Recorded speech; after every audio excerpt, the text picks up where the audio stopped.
Hello and welcome to the tutorial to help you sign your online document. Now, you will receive an email from Frontline Education. This will say that your sender is sharing a document with you through the collaboration portal. When you click open, it will send you to the login for the collaboration portal, and you are going to need to type in your unique access code that was shared with you either during your meeting or in a separate email. For example, this is the unique access code that I was provided for my practice signing in sheet.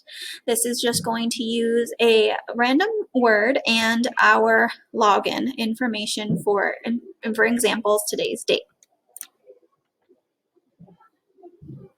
You're going to log in and you're going to say, I agree.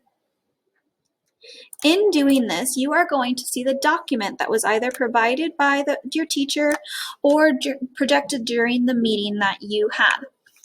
You are now going to click Start Signing, and you can click the Signing tool.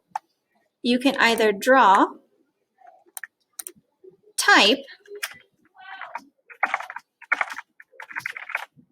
or you can upload a signature you may already have. Whatever you do, you may choose to save if you wish.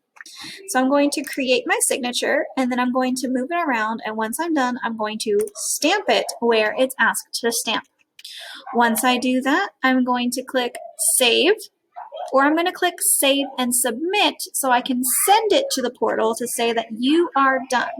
If you only click Save, it is only going to save for you, not for everyone. So you want to click Save and Submit when you are 100% ready to sign. In doing so, this is going to make it uneditable, and it's going to send a message to the receiver that you have signed and you are ready to go. If you wish to download a copy of it yourself, you may at any time.